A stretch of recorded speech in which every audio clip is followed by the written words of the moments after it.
So if you need any help with anything, just let me know, okay? All right. I forgot to hit the record button a minute ago. So anyway, now we're recording. All right, so we're gonna listen to podcast number 4, and this is called Inconsistencies. Let me share my screen and my sound. Let me make sure I've got my sound.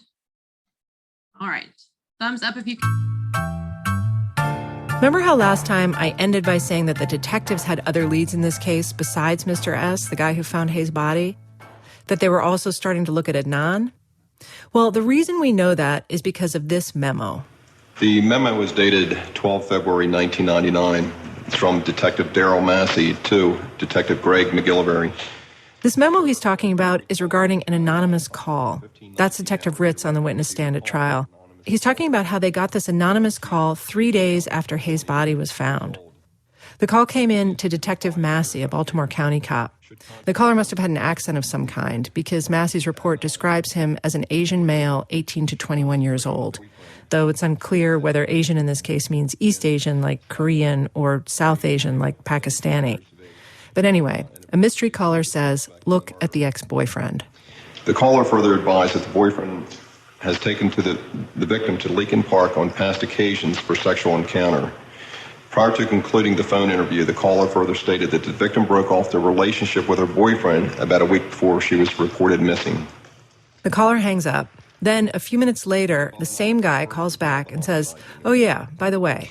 This time, the caller remembered about a year ago, the suspect informed a friend of his, parentheses, Basser Ali, Asian male, 17, end of parentheses, if he ever hurt his girlfriend, he would drive her car into a lake.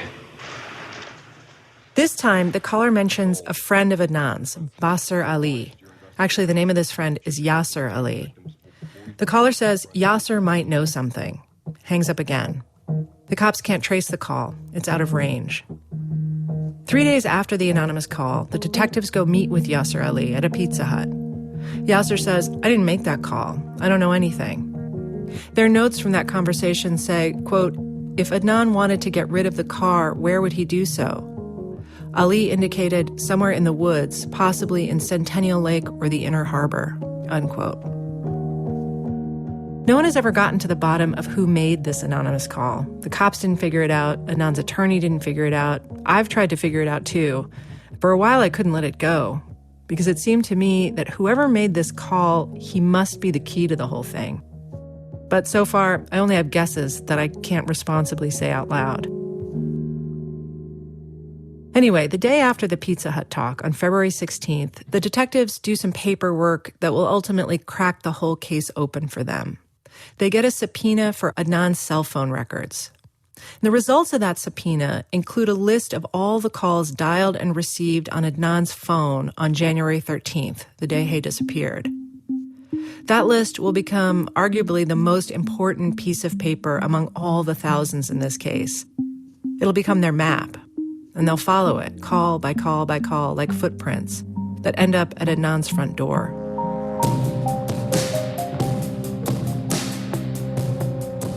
If you look at that call log from January 13th, there are 34 calls that day. Obviously, the first thing they have to do is figure out who all the phone numbers belong to, home, cell, and pager numbers.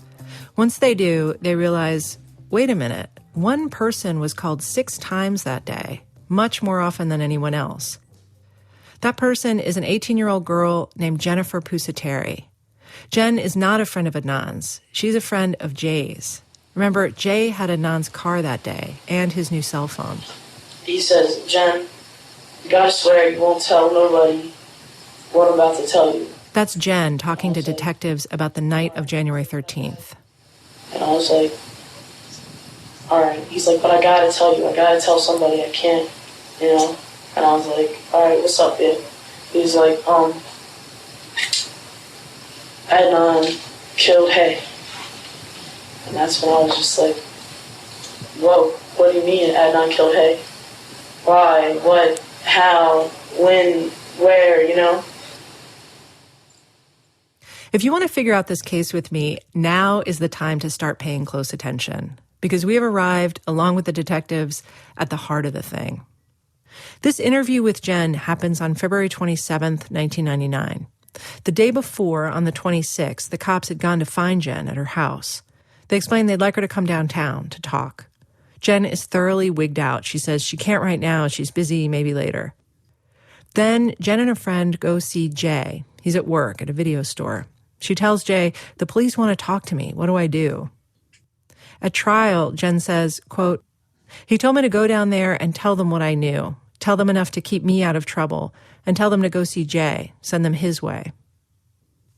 So Jen goes downtown to see the cops later that night, and she lies to them, says she doesn't know anything. I've seen the detective's notes from that interview, and they're remarkably uninteresting. But by the time she left that night, Jen thought it was possible she was about to get charged. At trial, she said the last thing Detective McGillivray said to her that night was, quote, "Everyone's a suspect and no one's a suspect." So the next day she goes back to the detectives. This time she's got reinforcements. She's got an attorney with her, plus her mom. They turn on a tape recorder. Who, what, where, when, why. When you asked why, what did he say? He said that Adnan said that he broke his heart. Did he say anything else? No. When you asked him how, what did he say? Said that he strangled her. So Jen gives them a motive. Hay broke Adnan's heart. And a method. He strangled her, which of course they already knew. But then Jen's information gets a little muddier. Did you ask him where it happened? He told me, this is what he told me. Jay asked me what we should do. He said, "Do you think we should go to the police now and tell them right now?" And I said, "I don't know." I said, "What was your involvement? Were you involved?" And he said, "No." He said, "Adnan showed me her body and asked me if I would help her if I would help him bury her body." And I said, "Well, what did you do? Did you help him? Do you know where the body is?" "No, I just took him to someplace in the city and I dropped him off." Then I went down, picked him up from a different place in the city, and then I don't remember where he said they went. I said, "How did he do this? When was this done?" And When you asked him he didn't know when. What did he say? Yeah, he said that he strangled her in Best Buy parking lot. Did he say? But I don't know how he got to Best Buy parking lot or anything like that. Jay has told her, "I saw the body in the trunk of a car. Adnan asked me to help bury her, but I didn't. I refused. I took him someplace and later picked him up someplace at some chick's house." And he tells her that all this went down at the Best Buy parking lot off Security Boulevard, about a mile from Woodlawn High School. Jay and Jen were close friends at this time, winter of '99, talking or hanging out almost every day. They'd known each other since elementary school, and they were in the same class at Woodlawn. They'd graduated the year before in '98. Now Jen was a freshman at UMBC, University of Maryland, Baltimore County. She was studying biochemistry. She was in a sorority. When Hay disappeared, Jen was on winter break. She was working part-time as a lifeguard. And Jay was also working. One of his jobs was at F&M, a discount store. Jen said on January 13th, she and Jay had been hanging out earlier in the afternoon at her house after she got home from work. Then Jen says Jay left her house sometime between 3:45 and 4:15. They'd planned to meet later that evening. But then Jen had gotten a message Jay was running late. He wanted her to pick him up in the parking lot of Westview Mall around 8 p.m. She goes there, and she sees them together. She sees Jay get out of Adnan's car. Adnan says hi to her. She says he seems to be acting normal. Jay gets in her car, and that's when he tells her about the murder. After they'd driven a little ways, Jay mentions shovels, the shovels Adnan had used to dig in the park to bury Hay, that they were Jay's shovels from his house. Jay mentioned to me that he knew where Adnan dumped the shovels. I don't know how many there were, but he mentioned to me that he knew that where Adnan put the shovels. Jen tells them she drives Jay back to Westview Mall, to the dumpsters back there, so that Jay can retrieve the shovels and wipe the handles clean in case of fingerprints. After that, Jay came back out of my car, and he was really shooken up. He was completely shooken up. He was like, "You have to take me to go see my girlfriend now."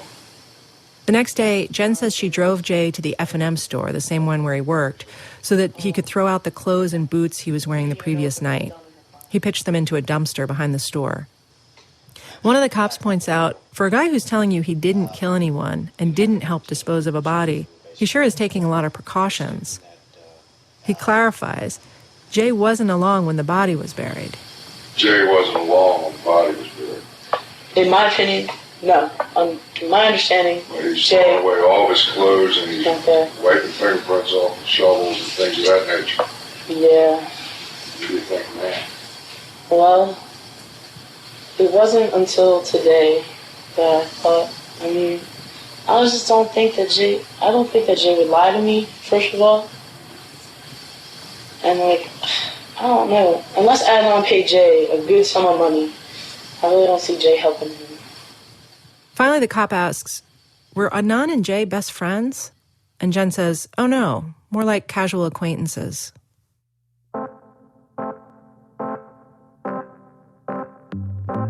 Once the detectives talk to Jen, everything happens very fast. That same night, the detectives go get Jay at the video store where he works. It's actually a porn video store, which, come trial, Adnan's attorney will stress with relish at every opportunity. Anyway, the cops bring him down to homicide. By the time they turn on the tape recorder, it's 1:30 in the morning on February 28th. I am willing to answer questions and do not want an attorney at this time. My decision to answer questions... So they get Jay in the interview room, and initially he pulls a Jen. He tells them nothing, more or less. Says he'd walked to the mall that day, gotten his girlfriend a bracelet for her birthday, hung around with Jen's younger brother, talked to Adnan sometime in the afternoon. And then after 2 pages of notes like that, it says, all right, I come clean. At least that's what I think it says. The detective's handwriting is messy, so maybe it says, a bright I came down. In any case, around 20 minutes later, they start taping, and Jay tells them a whole different story, one that more or less matches Jen's. Except for one major difference, one major piece of information about this crime that the cops are still missing. They do not know where Hayes' car is. They've been looking all over the place for it. They can't find it. Now, Jay tells them he knows where it is. During the interview prior to turning the tape on, you stated to Detective McGilvery and myself that you'd be willing to take us out and show us where the vehicle's parked. No problem. Are you still willing to do that? Yes. So that's huge for them. Jay will take them to the car. And he does. Once they're finished at headquarters, they all drive out in the middle of the night to where the car is parked, on a grassy hill behind some row houses off Edmondson Avenue. Within a few hours, they'll have a warrant for Adnan's arrest.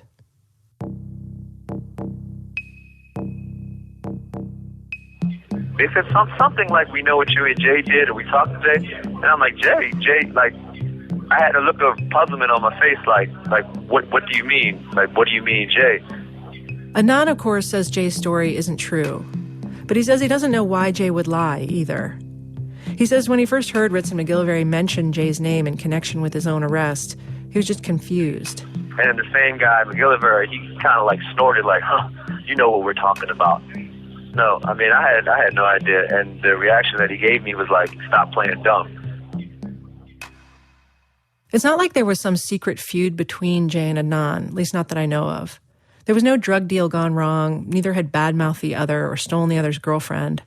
To hear Adnan tell it, it sounds like they didn't even know each other very well. When I first asked him what their friendship was like, what Jay was like as a person, Adnan really had to reach. He was like, Jay worked. He wasn't that into sports. I knew he generally kind of listened to like, I don't want to say white people music, but he like listened to like rock and roll, things like that, like heavy metal. I guess, you know, I can't really, I mean, just, you know, I can't, to be honest with you, I couldn't even really recall like a huge long conversation that we ever had other than like a specific subject. If you was asking me something about Stephanie or something like where we were going to go or like we're hanging out, we wouldn't necessarily like, you know, be kicking it per se, right? We wouldn't necessarily be kicking it per se, as Adnan speak for, yes, we smoked weed together, but we weren't close. However, Adnan was close with Stephanie, Jay's girlfriend, very close. And Adnan says that's the only thing he can think of now that might have turned Jay against him.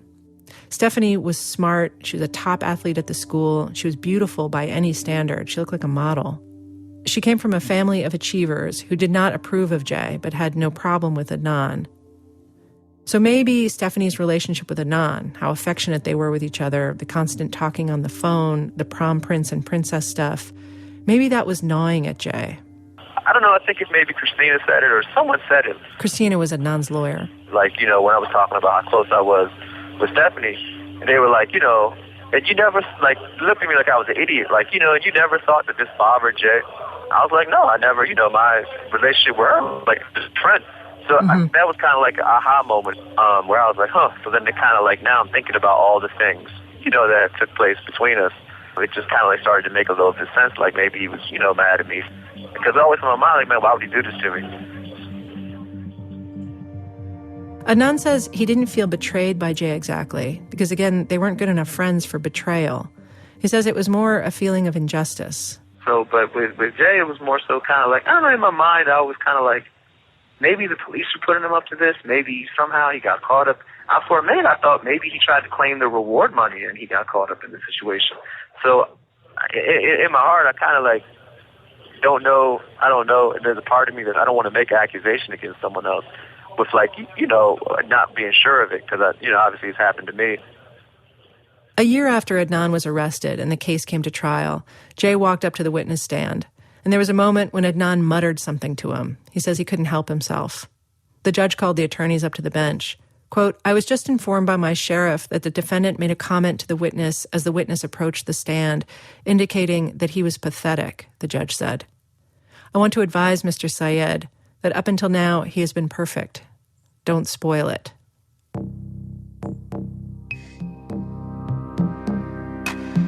In the first taped interview, the detectives asked Jay, why would Adnan turn to someone he didn't even know all that well to help him with this murder? Jay, why would Adnan call you? The criminal element of Woodlawn. I'm the criminal element of Woodlawn, he says.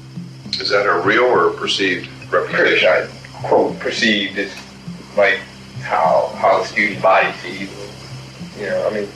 Teachers who really know me know that I'm not like that, but, you get a certain reputation kind of sticks with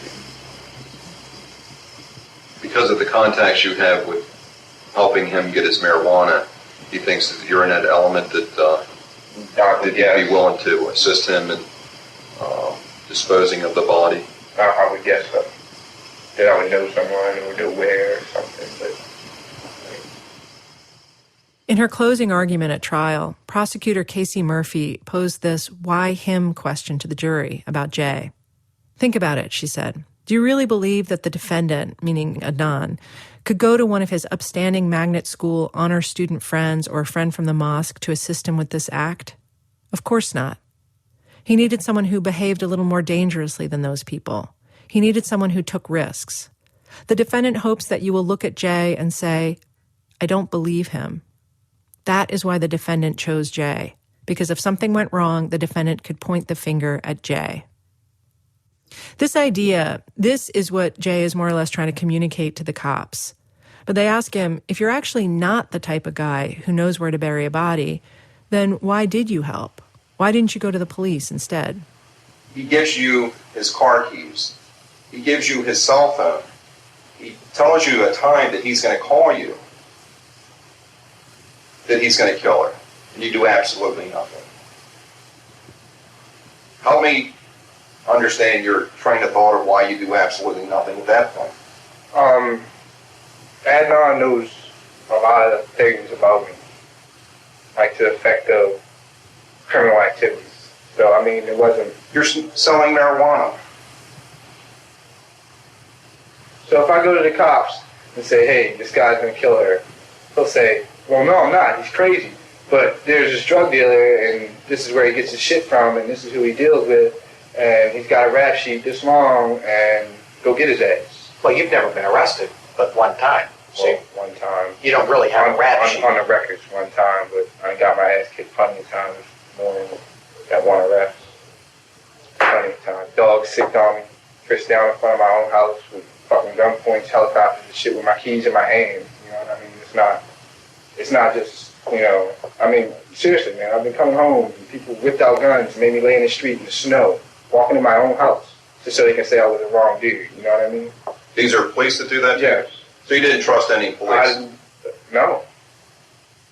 I don't, in my mind, I don't think to the presence of let's call the cops. That never crosses my mind. I could be getting shot at and I wouldn't be, let's call the cops. Okay, they say. So if you didn't want to go to the police yourself, how about making an anonymous call then? You could have done it right after he shows you the body, as you're leaving the Best Buy parking lot. You're driving off the parking lot.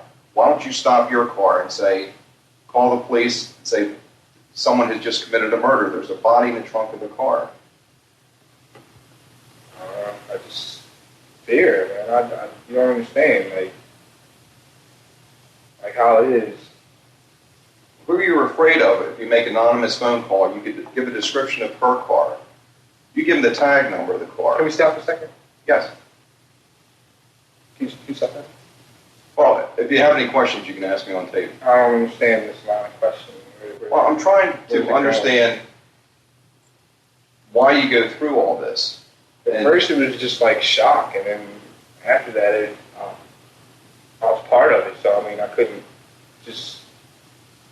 But I'm trying to understand, Jay, what he has over you or your involvement in this is beyond belief, other than you being afraid of the police. Either he has paid you something or... Like I said, he knows I sold drugs. I mean,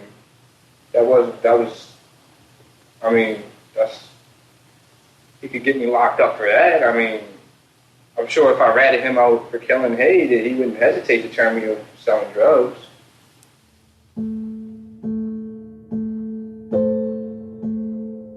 Is there anything else that you'd like to add to this? I feel bad that, I come forward and do anything, but I feel bad. I mean, I feel like it stopped it somehow. Maybe if I'd pay more attention or, something, I just feel bad about it. That's all I got to say. He says, I just feel bad about it. That's all I got to say.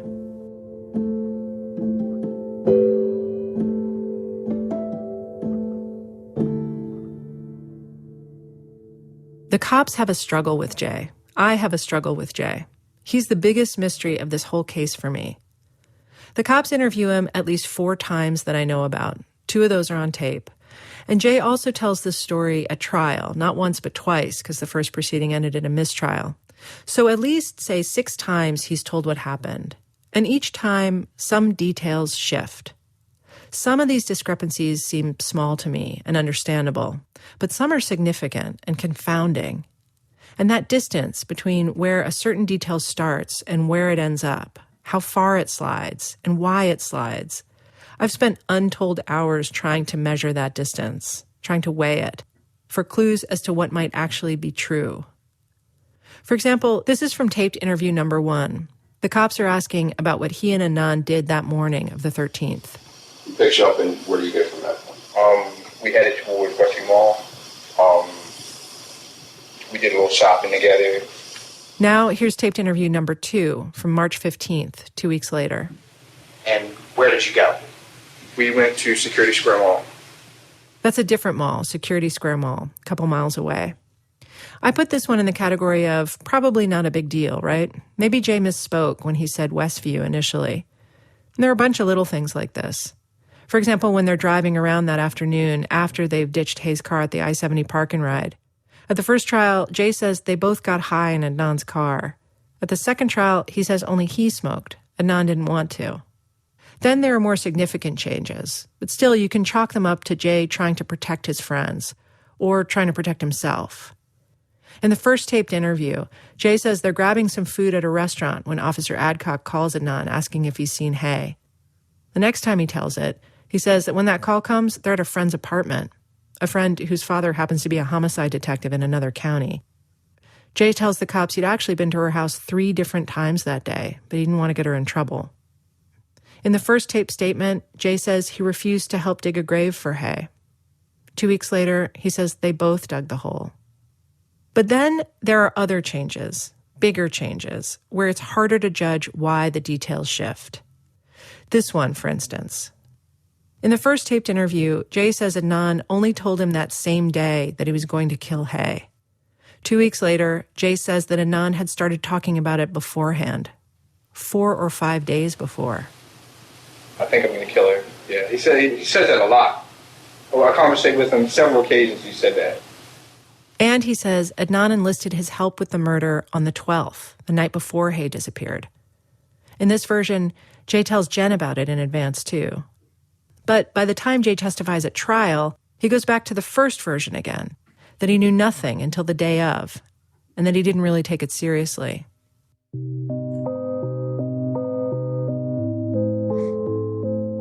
There's so many more of these. There's a whole side trip Adnan and Jay supposedly take that afternoon after Hay's been killed to smoke some weed in Patapsco State Park. That trip disappears by trial, just drops out of the narrative. And Jay's whereabouts in between the time he drops Adnan back at school at midday and when he meets back up with him later that afternoon, the stories about where he is are so messy and so confusing that I can't even keep the different versions straight. But none of these discrepancies gives me, or I think the cops, as much pause as this next one. This is the mother of what the cops call Jay's inconsistencies. It's about where Adnan first showed him Hay's body in the trunk of a car. Here's from taped interview number 1. Jay says Adnan called him about 3:45 p.m. saying, "Come pick me up." I went to pick him up from off of Emerson Avenue at a strip, and he pops the trunk open. And You say on Edmondson Avenue off of the strip. Do you recall any cross streets on Edmondson Avenue where you go to meet him? I don't know him by name, but I can tell him to you by sight. A strip is a small outdoor drug market, just like a block where you can buy drugs. Jay tells the cops that it takes him about 15 or 20 minutes to get to the location on Edmondson. And later, when the cops drive out with Jay to get Hay's car, Jay shows them this spot on Edmondson Avenue. It's just a few blocks from where they ditched Hay's car, he said. Now, listen to what he says on March 15th. And while en route to your house, Yes. you received a phone call from Adnan. Yes. On his cell phone. Yes. Which is in your possession. Yes. And the conversation was what? That bitch is dead. Come and get me. I'm at Best Buy. Best Buy, just like Jen had originally told them. This is a problem for the cops, this change, because it's not something you forget, where you were when you saw a dead body in the trunk of a car. It's not a slip of the tongue. And it's not clear what the calculation is, Edmondson Avenue versus the Best Buy parking lot. What's the advantage of one place over the other? Why tell this lie? Maybe he's just saying it because it matches Jen's story. Or did he lie to Jen in the first place and then forget?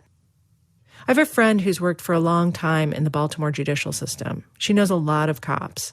And she reminded me when I was telling her about this case, cops are the most skeptical people in the world. They pretty much assume everyone is lying to them all the time. Ritz and McGillivray aren't newbies. McGillivray came from a law enforcement family. His father had been captain of the homicide unit, in fact. And Ritz was known in the department and in the state's attorney's office as a skilled and meticulous investigator.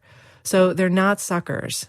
They're taking careful note of the changes in Jay's stories. It's why they keep going back to him, to clear up the inconsistencies. In the second taped interview, McGillivray confronts Jay, ticking off a list of the main things he's lied to them about. And Jay admits to all the lies. But even so, what struck me is that they don't really press him on any of it. The most forceful McGillivray gets is in this exchange about the location of the trunk pop. He actually killed her Yes. at Best Buy, To my knowledge. to your knowledge. Yes. You weren't present for that. No, sir. Why did you lie about the location? I figured there was cameras there, or somebody had spotted him doing what he was doing. But if you actually didn't assist But in I'm her associated murder, with him. I'm associated with him. why would you lie about? Because I'm The associated. location. I'm associated with him. But you did lie. Yes. Okay. Jay is saying, I figured there were security cameras at Best Buy, so that's why I lied, because I didn't want to be associated with it. What is he talking about? This is nonsensical. When he told the Edmondson Avenue version, he was already deeply associated with it. And if there were cameras at Best Buy parking lot, wouldn't that help his story? If they showed Hay's car or Adnan walking around or putting Hay's body in the trunk? But McGillivray lets it go, moves on to another point. And just so you know, as best as we can tell from workers at the store and from the former landlord, there probably weren't security cameras in the Best Buy parking lot back in 1999. And there's certainly no mention of any security footage in the police reports.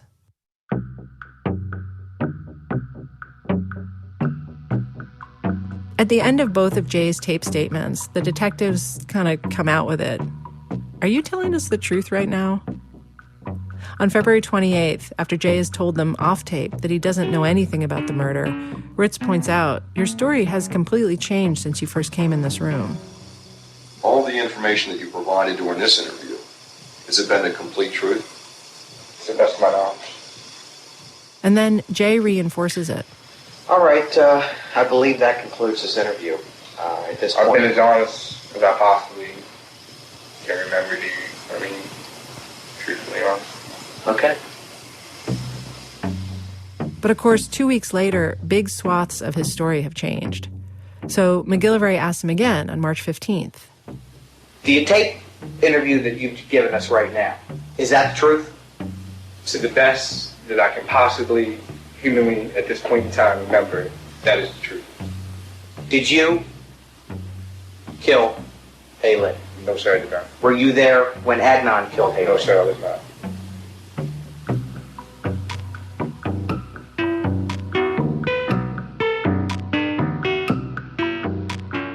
I put it to Bill Ritz when I talked to him briefly on the phone. Jay's story kept changing. You were catching the inconsistencies, and he was having to explain them and clean up his story. So what ultimately made you believe him? Ritz said they believed Jay's story because, quote, we were able to investigate and corroborate what he was saying, unquote. So how exactly did they corroborate it? Next time on Serial. Okay. So I know, right? That's like, wow. I mean, to me, I would be like, okay, this guy did it, right? This guy is the one who did it because he seems to have a lot of information and he keeps changing his story. So yeah, totally wow. That would be wow. I would, yeah. So I know. Okay. So we are not going to have a lot of time to chat about it, unfortunately, because our time is up. But I do want you to make sure you answer the questions that are on the classroom page. So now that we've listened to the podcast and everything, you should be able to go back and answer those questions pretty quickly. You'll just have episode 5 to listen to and answer those questions, and then fill out the evidence chart. That way you have those done. So and that'll save you some time. So, but I hope you all have a good day, and I will see you all on Friday. All right. Bye.